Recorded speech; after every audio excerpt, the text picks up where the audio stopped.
Dr. Edwin Lee is an endocrinologist, author, and international speaker. Dr. Lee founded the Institute for Hormonal Balance, Orlando, Florida, in 2008, is board certified in internal medicine, endocrinology, diabetes, and metabolism, and has completed special training in regenerative and functional medicine. He is a graduate of the Medical College of Pennsylvania and finished 2 fellowships, critical care and endocrinology, at the University of Pittsburgh. He is the author of many books, and the latest one is The Fountain of Youth with Peptides. Dr. Lee is a lead investigator for an IRB-approved senolytic study in investigating the role of dasatinib and quercetin and the changes in the immune system, reducing biological aging and possible reduction of senescence. He recently published the first human trial of using BPC 157 injected into the knee joint for knee pain. Currently, he is the assistant professor of internal medicine at the University of Central Florida College of Medicine. Dr. Lee is a co-founder of the Clinical Peptide Society and also started a nonprofit organization, SavePeptides.org, to save peptides from the FDA. His passion is healthy living, and he practices what he preaches. He has completed numerous centers, bicycle rides, triathlons, aqua bike races, 1-mile swims in open water, and has summited many mountains. He enjoys in participating in ping pong, snowboarding, hiking, snorkeling, cycling, and swimming. He resides in Orlando, Florida, and has a wife and 2 sons that are in college. Please join me welcoming Dr. Lee.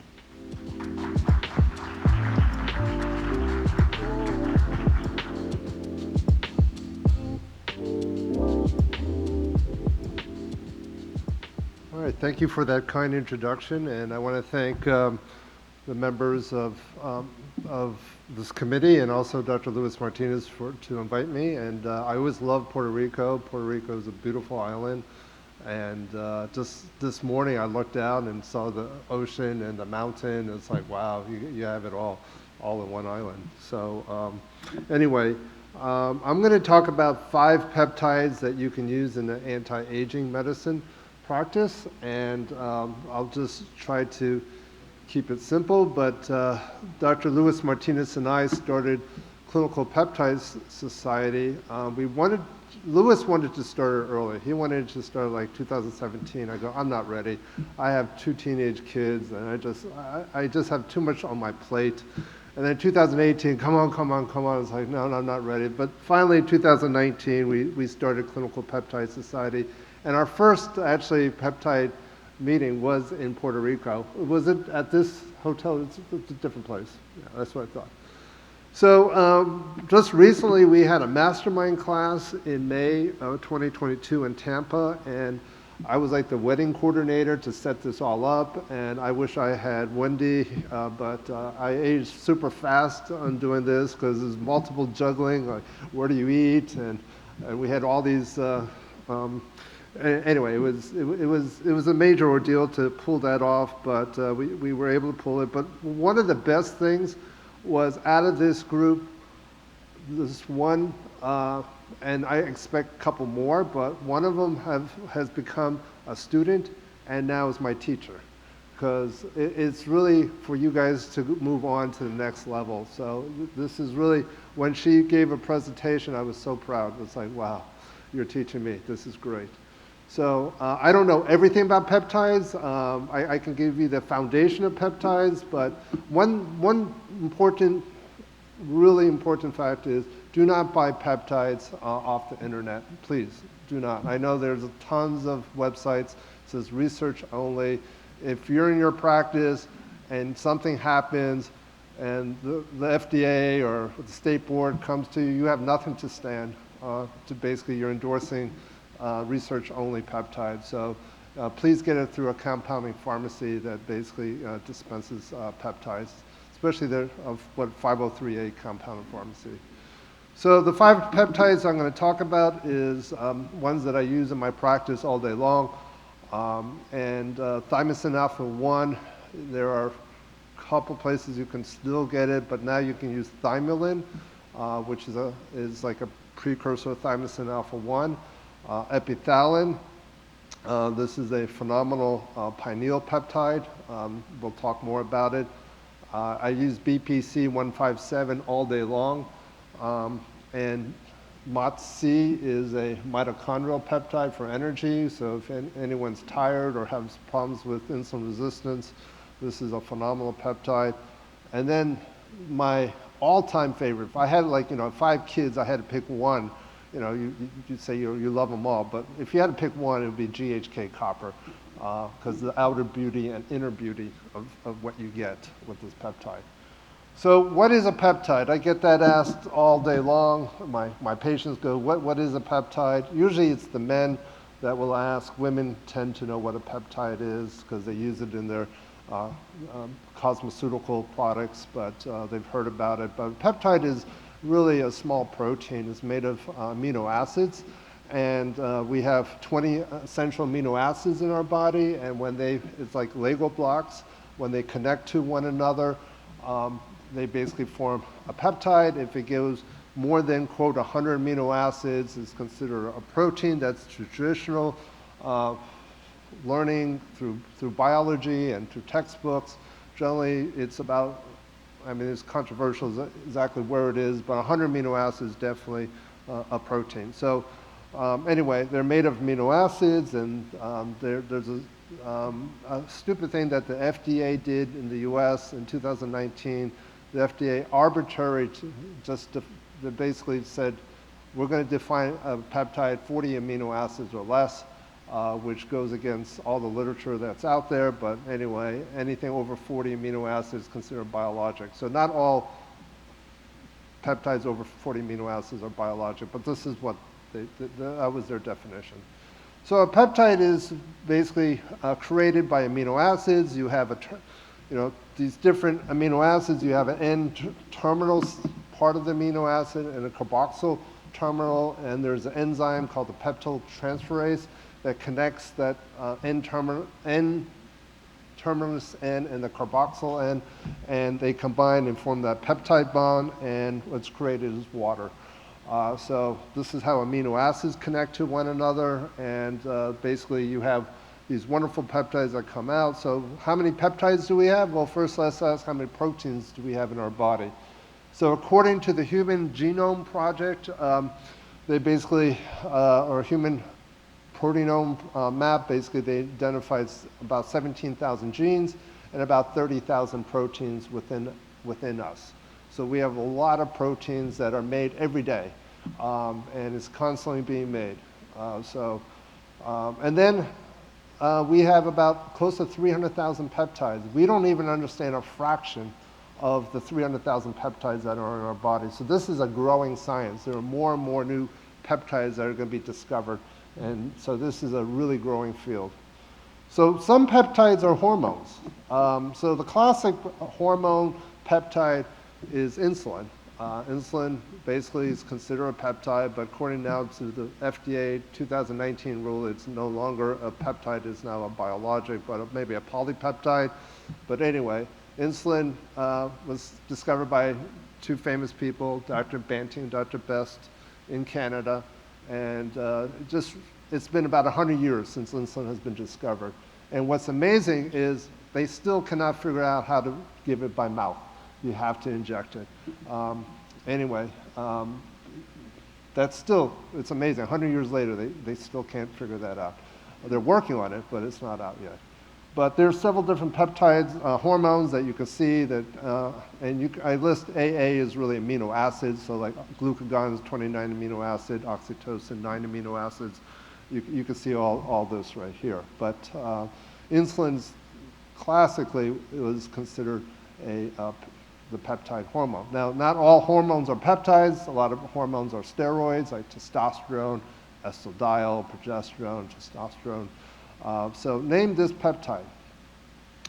It's involved in protein and DNA synthesis, DNA repair, detoxification and amino acid transport. It's 3 amino acids, glutamate, cysteine, and glycine, and the largest reservoir is in the liver. Anyone? Glutathione, yes. Someone said glutathione, yes. Raise your hand, I didn't see that. Perfect. All right, so it is glutathione. Glutathione, we use this in your practice if you're in a wellness practice. This is also a peptide, by the way, and it does so many amazing things. So it's the most powerful antioxidant out there. So, what is a peptide? People are using it all day long, so they just don't know. So how does a peptide work? Peptides basically, I describe it as a signaling molecule. It's like a doorbell. When someone rings a doorbell, someone in your house will answer the door. So it just sends a signal and you get a reaction. It's very short. It's basically a short reaction and you can get a great response from it. So if you have a tear in your shoulder or in your knee and I inject certain peptides into that area, it's just sending a signal to heal that micro tear or that nerve damage. So it's quick, your body basically gets a signal to it and your immune system does its magic. Versus a steroid's a little more complicated, like testosterone. It has to go to a receptor and then has to be carried through the nucleus and basically it activates protein synthesis. So it's a little more complicated pathway. It lasts longer versus a peptide.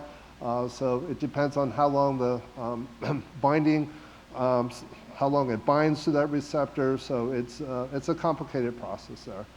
So the 5 peptides we're going to go through is listed here. So the first one is discovered by Dr. Alan Goldstein. And what's interesting is before Dr. Alan Goldstein discovered thymosin alpha-1 and thymosin beta-4 and thymosins, and they didn't know what the thymus gland did. So they would take out thymus glands from animals, from like cows, from sheep, and they would all get sick and they would die fast with infection. And then they go, well, let's transplant the thymus gland back into the sick animal and they would get healthy. And they go, there's probably something with the thymus gland that does with the immune system. So Dr. Alan Goldstein, as a postgraduate student at George Washington University, worked on animal and thymus glands and discovered 2 different thymosins. One's called thymosin alpha-1, which helps your immune system, and thymosin beta-4, which promotes wound repair and healing. And this is basically peptide 101. If you're going into peptides, what peptides would you use? But thymosin alpha-1, and I'm going to be specifically focusing on this. It's a 28 amino acid, was first described by Dr. Goldstein when he removed the calf thymus gland and discovered it. Here's his history. In 1966, thymosin was first discovered. It's a 9 amino acid. And then 1972, there's something called thymosin fraction 5. And then later, thymosin alpha-1 in 1977. So he's been in the research lab for a long time. But thymosin alpha-1 apparently was more potent than the thymosin fraction 5. So in regards to where the thymosin alpha-1, you can find thymosin alpha-1 in most of the body, throughout the body. It's found in the spleen, lymph node for part of your immune system, also the non-spleen tissues such as lungs, kidneys, brain, but mainly in the thymus gland. And as we get older, unfortunately, our thymus gland will shrivel up. I have several patients that are cardiothoracic surgeons, and I go, hey, when you open up the chest, what's the thymus gland like? And they go, oh, they're all shriveled up. It's all atrophied.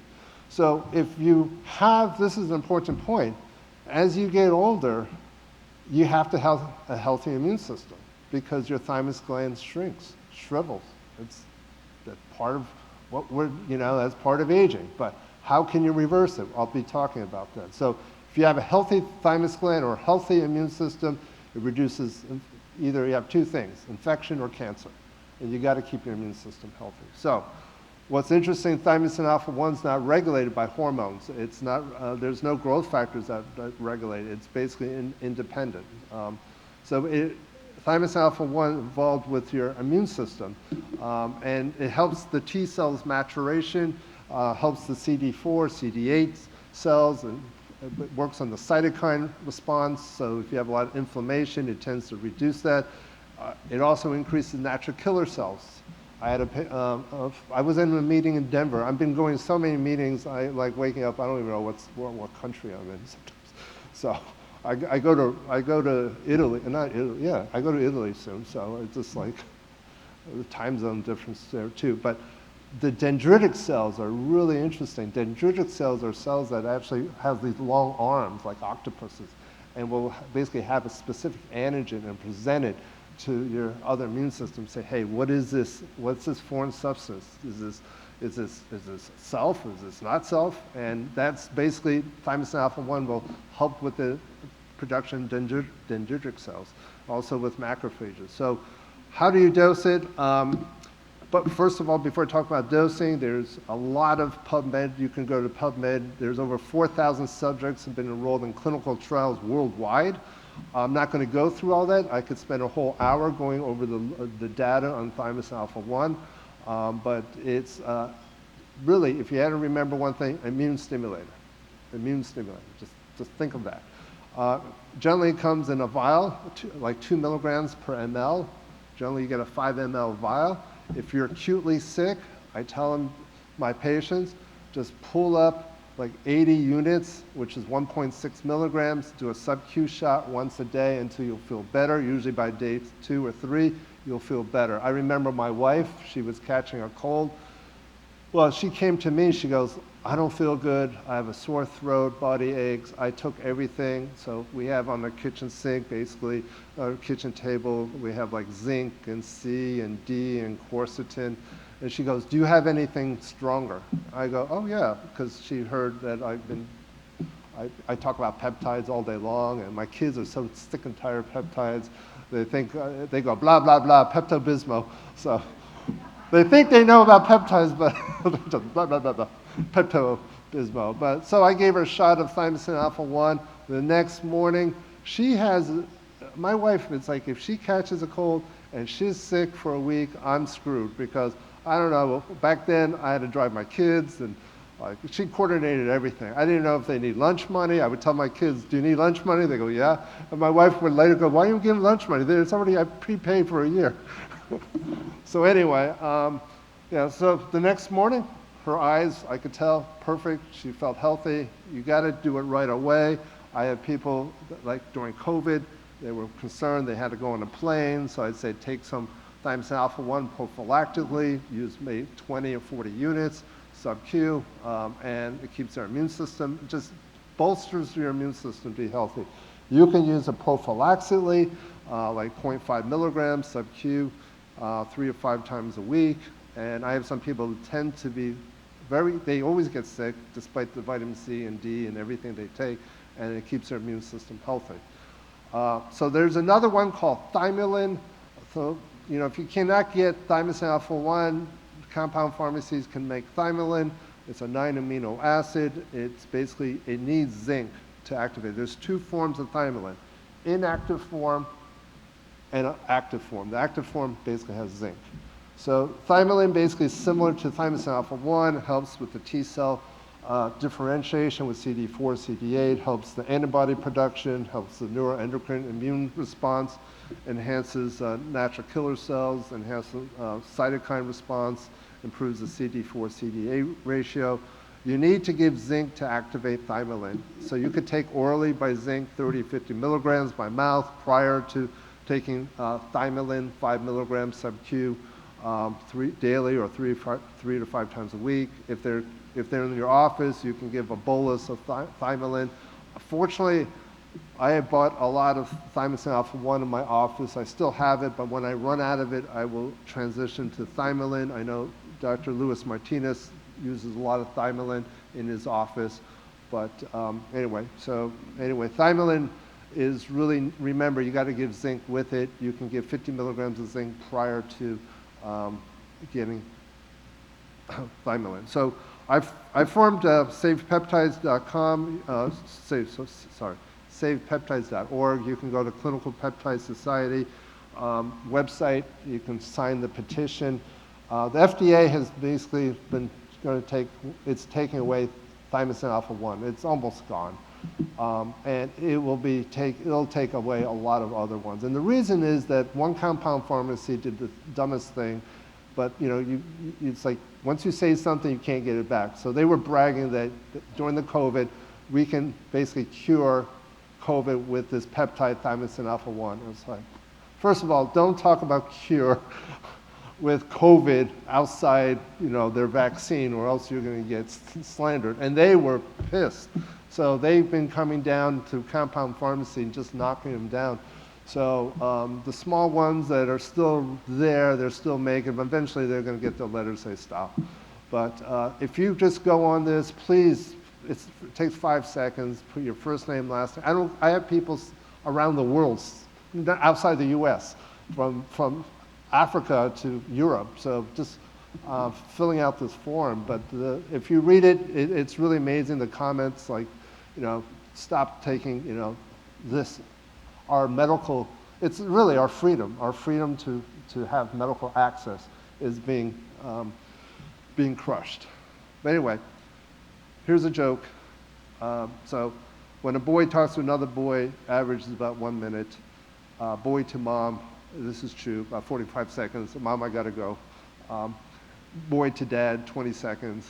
It's usually 10 seconds with my kids. Boy to girl, 1 hour, 13 minutes. Girl to girl, 2 hours, 35 minutes. And then husband to wife, 3 seconds. Mom to married daughter, 4 hours and 5 minutes. Wife to husband, 12 missed calls. My phone never rings when my wife calls. I tell her, I say, Lee, I don't know why you call, it never rings. So anyway, so here's a peptide I love, BPC-157. How are we doing on time? Okay. Only 10 minutes? Uh-oh. So BPC-157 is a 15 amino acid peptide. The acronym is body protection compound. There is a lot of different names for different peptides. It's a lot of letters and numbers, mumbo jumbo.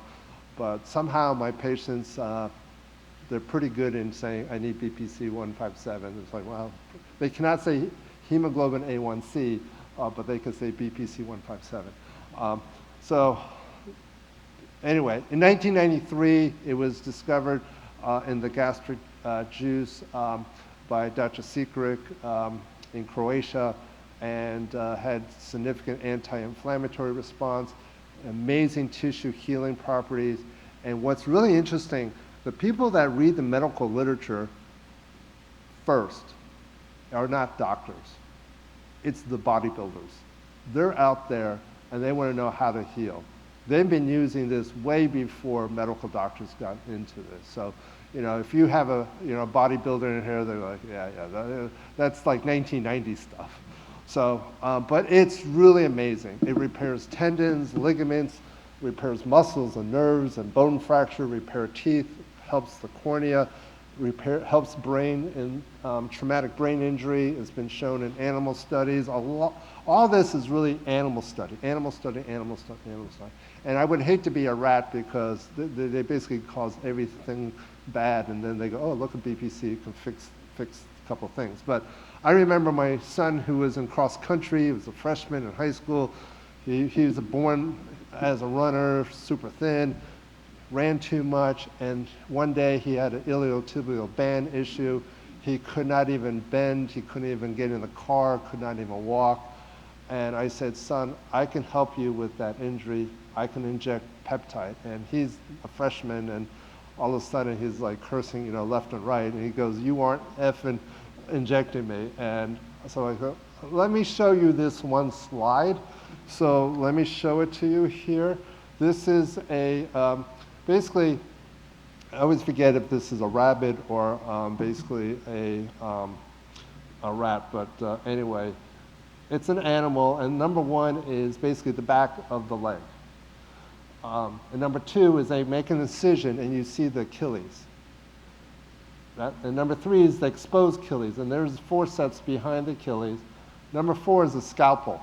Now, if you don't like to look at surgery, don't look at number 5, because they cut this Achilles. So they did a study, and they said there's 2 groups, or maybe it's the same animal, and one got, I think it's two different groups. So one group got saline, the other one got BPC, not in the Achilles area, in the abdomen, sub-Q. And a month later, the Achilles healed. So my son goes, okay, you can inject me now. Because I had to show him evidence. So BPC accelerates the healing process, actually through rats. I debating rats or rabbits, but anyway. And they believe that it likely activated a pathway called the FAK Paxilin pathway that increases growth hormone receptors in the fibroblasts, in the tendon fibroblasts. So by increasing that growth hormone receptor, it's basically an anabolic hormone, growth hormone, so you can actually improve healing. So I've had many people who've had ruptured quads or whatever muscles, they've bicep tendon tears, they have surgery. I said, try BPC 157. And if you had just picked one peptide, it's amazing, because when they come back to their orthopedic surgeon, they always say, I've never seen anyone recover that fast. So BPC promotes tendon to bone healing. They basically use 10 micrograms per kilogram. It increases type 1 collagen. And you can see type 1 collagen, there's different collagens there, but it's tendons, ligaments, bone, dentin, and also dermis of the skin. So BPC, you can use it orally, phenomenal in healing reflux and GERD. So it's, we call, basically this peptide has multiple pleiotropic effects, multiple benefits. It's the only thing I know that can tighten your LES junction. Tell me anything in medicine, in conventional medicine, tightens the LES junction. There's not. So what's the root cause? Their LES junction gets weak and acid comes off, and it's called burning. I have people get off, not everyone. I'm not quite sure why those people that it didn't succeed, I don't know, because compliance, but majority of my patients, if they take it daily, after a month, they can start weaning off their PPI, and I have people that they're so glad that they get off their PPI medications. So it's used in bodybuilding world. It basically helps with healing, and I have injected multiple peptides into joints. And I have this friend of mine, he's an orthopedic surgeon, and he has a son. He called me up, he goes, can my son just hang out in your office? He wants to go to medical school. And this guy's name's Blake, and he didn't really care what I did. He just wanted to publish a paper. He just wanted to get his name on a paper. And he kept saying, what research can we do? It's like, well, no, let me teach you about some medicine. And so anyway, he was just like this, like a little brother, just kept asking. Okay, I did this thing, then why don't you call these 20, 30 patients I've injected and do a retrospective study and see if this peptide helped inject, when I injected into their knee, if they got better. So the bottom line is that 14 out of 16 people had improvement of their knee pain with just one injection. We have had people with osteoarthritis, people with meniscus tears, people with ACL tears. I'm not an orthopedic surgeon, I'm an endocrinologist, so I see a wide variety of people with multiple knee issues, and I have people who've failed knee surgery, and their surgeon says, your surgery was a success.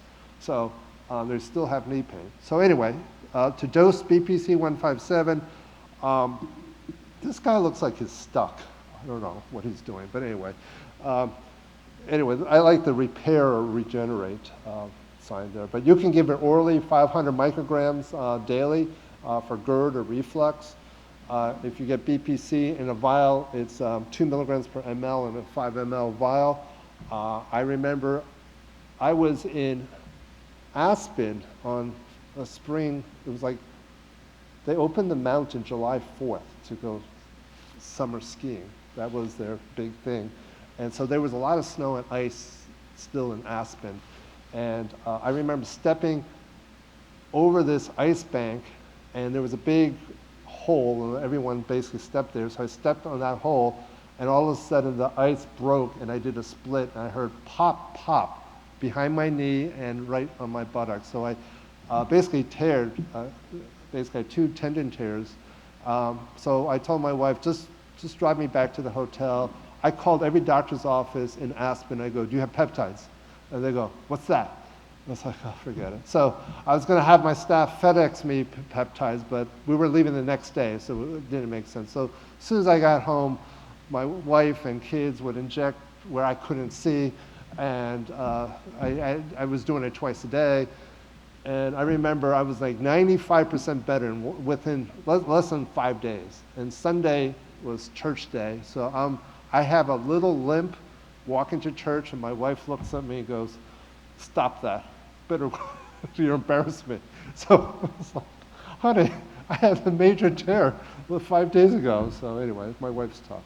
I also inject intra-articular, depending on the joint, 4 to 8 milligrams into joints. And so I use BPC 157 all day long. So what is 1 + 1? Anyone? You guys are looking at the slides. The answer's 2, but if you don't use a condom, it's 3. All right. So the next peptide is epithalin. It comes from the pineal gland. The pineal gland is really, it looks like a pine cone. It's our third eye. It's deep in our brain. And it's basically, as we get older, it becomes fibrosed and calcified. And the pineal gland, you can see that red little dot there. That's where the pineal gland is. It'd be hard to get to, but it really regulates sleep. Melatonin secreted from there. This is one of my heroes, Dr. Kavestin from St. Petersburg, Russia. And I had the privilege to actually talk to him on the phone. And he's done so much research on peptides, but he did this research in 1970. And he actually he discovered that this is a 4 amino acid peptide. And there's different names in the literature, epithalamine, epithalin, epitalin, but it's all the same thing. So there was a study that Dr. Kavestin did, and in humans, it's not just rat study, it was a 15-year study, but he was able to show that it increases telomeres, which is the end of your DNA, and we don't know the critical length of your telomeres that basically to protect you. We just know that short telomeres accelerates aging, longer telomeres basically helps with longevity, but we don't know that critical point. No one does. So anyway, here's his result of a 15-year study, and it was 79 patients, men and women between 60 and 69 with stable coronary artery disease. Half the group got epithalin, other group did not. And they basically gave 50 milligrams of epithalin every 6 months, and they only did it for 3 years. So they could see that in 15 years that basically the lower the curve is bad. They basically died faster with heart disease and stroke. The group that got epithalin had less heart disease, less stroke, and less cancer. So they lived longer. But it was only done for 3 years. So I called Dr. Kavestin. I go, can you take epithalin more than 3 years? He goes, oh yeah, my mother, she's moved to Chicago. She's in her 90s. She's been taking it for over 30 years. I'm like, oh, okay. So I take epithalin.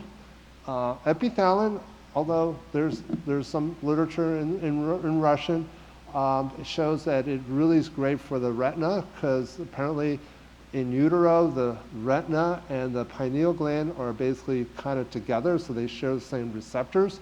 But I have people with bad vision from macular degeneration or diabetic retinopathy saying, my vision is getting better, and they can even see on when they see their eye doctor that their eye exam or the pictures, there's less swelling and it actually looks better. So you can give Epitalon. I don't do the IM shot like it's a huge amount that they were giving, like 2 mLs shot. So I go, why don't we do sub-Q? So there's different compound pharmacies that have different dosing, but generally 45 to 50 milligrams every 6 months. I do basically 5 milligrams or 50 units on the insulin syringe with 10 milligram per ml vial, and repeat every 6 months. So who wants this? Okay. All right, we can all want that, but it takes work. So this is the peptide MOTS-C, MOTS-C. It's one of my favorite peptides. This is a mitochondrial-derived peptide. Not many people know that the mitochondria has DNA, and has been discovered. And anyway, the mitochondrial peptide has this one peptide called MOTS-C. It's really can turn the mitochondria to work better. It can also regulate gene expression, and metabolic stress triggers this pathway called AMPK dependent pathway that actually helps the MOTS-C to go into the nucleus. So it does a lot of different things, but if you just had to remember one thing, it improves energy.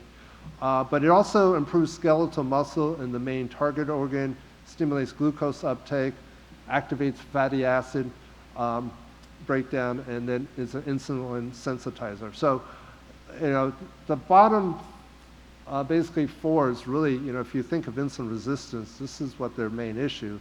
You know, insulin's there, but it's not working. And if you can help it work better, you can actually help your diabetics. So anyway, it also, they've shown that lower circulating, they were measuring the MOTS-C level, that lowering, this is a recent article in 2018, lower circulating MOTS-C level in humans are associated with impaired coronary endothelial function. You want to have a healthy endothelium. And if your endothelium is weak and stiff, you know, your risk of basically plaque rupture goes up. So in rodents, they gave MOTS-C and improves endothelial function. That was in vitro. So anyway, MOTS-C basically helps with energy, the dosing. I give 5 milligrams sub-Q 2 times a week. You can give 10 milligrams sub-Q once a week. The first round of MOTS-C, the 3rd dose I received, I was like, the first one's like, okay, I feel good. Second one's like, is this placebo? Third one's like, wow.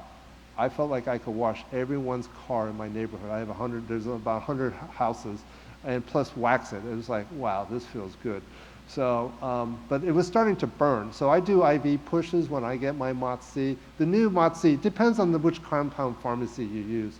Some basically the pH is balanced, others pH is not balanced, so it all depends. But the ones that I get lately, it doesn't burn.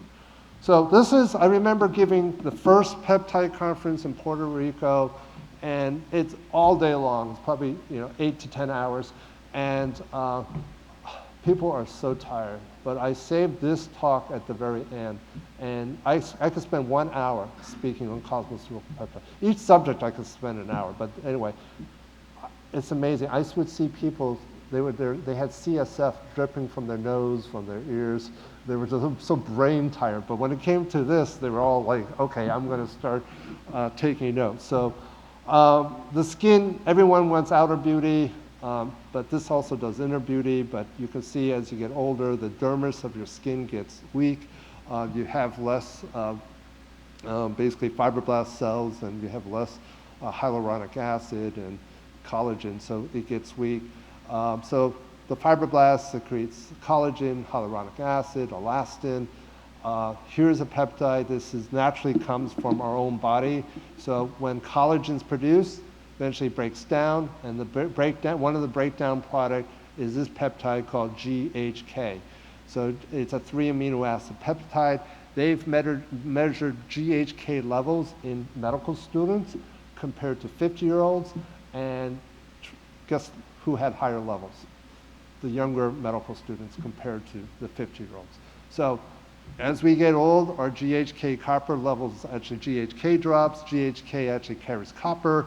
Copper independently does a lot of great things for your skin, and it requires nanomolar concentration for it to work. So they did a study. I love this study. They basically had 20 women, and before they gave GHK copper, they biopsied the thigh, and guess what? They biopsied the thigh, measured the collagen level, put GHK on the thigh. A month later, rebiopsy showed a 70% increase of collagen. What do you know that can increase collagen by 70%? I use GHK all the time. My wife uses it. I use it every morning. I don't even use sunscreen. I abuse my skin. I swim a lot in the sun. I bike a lot. And I'm not that smart of a doctor, but I have good skin. So all my patients go, I want that. So anyway, so Inner Beauty, this is really great. This is in 2010. Harvard and MIT did a research project and say, what molecule can turn on your protective gene, like your p53 gene, and turn off your cancer genes? And they looked at 1,000 molecules, and it came out the #1 molecule that beat everything was, guess what? GHK. So GHK has inner beauty and also outer beauty. So you can dose it topically. I have a peptide cream. I remember I gave a talk in Australia, and we traveled, my wife and I, and my kids, we traveled, all the way to New Zealand or Australia, and we had 7 planes we had to switch, so we just had a roll-on bag, a carry-on bag, and a backpack. And after the talk about GHK copper, they were so upset. They were going to kill me. It was like a riot. They thought I had GHK copper there.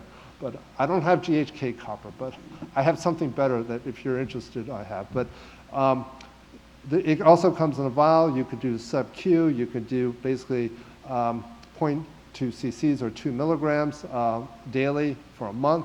It helps the entire skin get younger. But 1 month on, 1 month off. You don't want to continue to do it because there's a theoretical issue with copper toxicity. Remember, copper toxicity in the eye, you can have the Kaiser-Fleischer ring. So anyway, you got to be careful, don't overdose it. So the 5 peptides you can use on Monday are here, right here. I gave you all the protocols, dosing right there, so you can look it up. We have, Luis Martinez and I have a special sale for if you want to become a member of Clinical Peptide Society. We have tons of lectures you can learn online. All the webinars are recorded. I have monthly webinars. We have unique speakers who talk about peptides. We have ask your questions about peptides. So we have really unique recording. We're probably the largest recording that other peptide societies don't have. But anyway, it's normally $400 a year, $100 off. It's till this Monday. So if you really want it, sign up. Anyway, so also I'm limited in time. I'm actually leaving. I have a flight I have to catch after after around 11 o'clock. I have to leave. But I wrote a book on peptides. So if you'd like to get a copy, it was really heavy to bring these books here. So if you have cash, that'd be great. So it's $20, normally it's $40. And everything about peptides I talk here, I think is in the book there. So anyway, so thank you very much.